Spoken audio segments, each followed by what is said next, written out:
Grand Lille TV, l'info locale en continu. Merci de nous avoir rejoints pour cette nouvelle édition d'information sur Grand Lille TV, nouvelle édition consacrée cette fois à ce week-end pascal.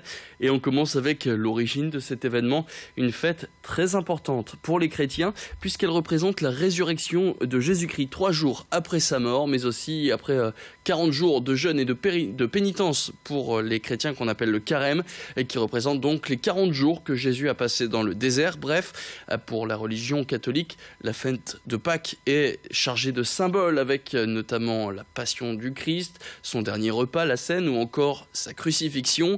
Plusieurs symboles pour cette fête. D'abord, l'agneau pascal qui représente le sacrifice d'un être innocent comme l'était Jésus. Et pour les non-croyants, Pâques c'est aussi des chocolats et plus particulièrement des œufs. Mais pourquoi des œufs?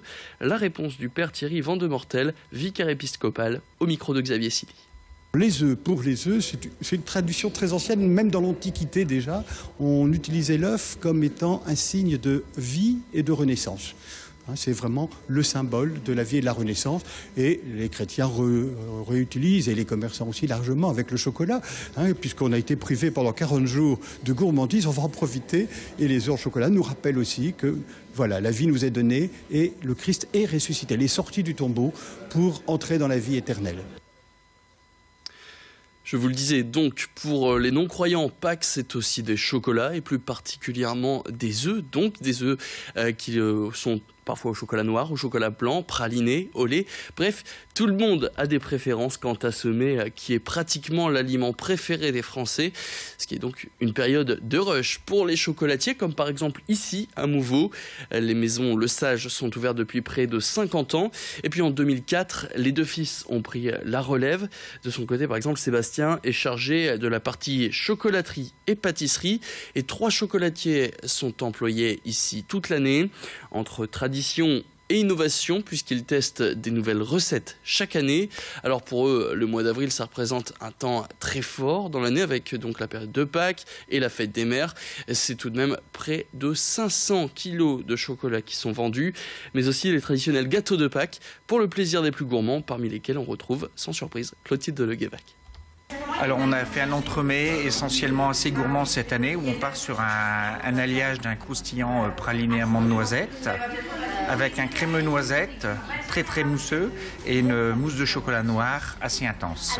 Donc là on part vraiment sur une dominante chocolat, et on a un deuxième entremets qui est beaucoup plus fruité, où on part sur un biscuit de macaron avec une crème légère vanille et des éclats de framboise. Et là, on a travaillé plus la forme, où on l'a décliné en forme petite poule, la cocotte, comme on l'appelle. Des gâteaux, toujours, enfin plutôt devrais-je dire des gâtales. On peut être même les plus célèbres de Lille, à en croire les réseaux sociaux. L'Impertinente, c'est le nom de ce salon de thé qui est situé entre le parc Jean-Baptiste Lebas et la Porte de Paris, à Lille. Marine et Alexandre sont à la tête de ce qu'ils appellent leur Poney Club depuis 2 ans. Anniversaire qu'ils viennent d'ailleurs de fêter avec près de 23 000 fans qu'ils ont sur Facebook, mais aussi avec toute leur équipe qui compte désormais 10 membres, alors qu'ils avaient commencé à 2 à faire donc leur fameux gâteau.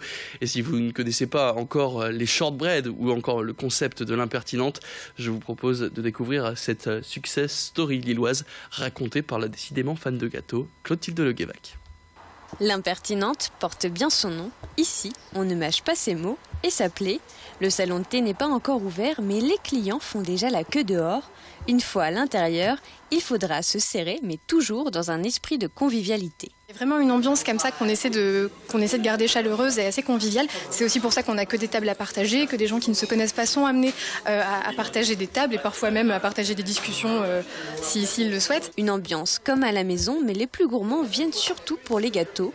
Ici, tout est fait et créé sur place, des heures de tests en cuisine pour trouver la bonne recette. Ça nous permet aussi de faire des mélanges, encore une fois, qu'on ne trouvera pas ailleurs et qui ne vont pas être des choses tirées de blogs ou autres. C'est vraiment un travail sur plusieurs semaines qu'on fait goûter à tout le monde dans l'équipe. C'est pour ça que tout le monde prend du poids en venant travailler ici.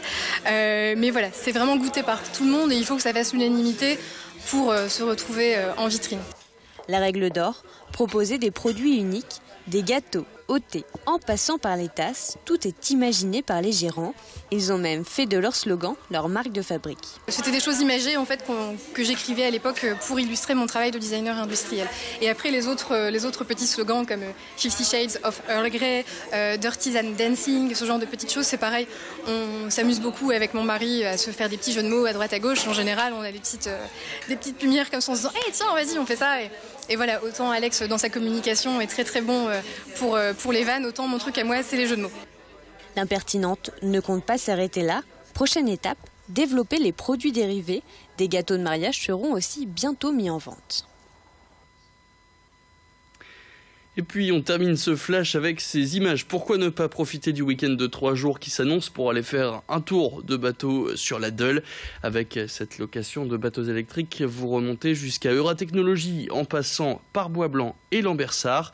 Alors un parcours long de 5 km à faire en 1 heure. Jean-Marc est le gérant de cette entreprise de location de bateaux depuis 2004. Il a 10 bateaux électriques et donc écolos à louer à partir de 45 € l'heure, dans lequel peuvent monter jusqu'à 5 adultes.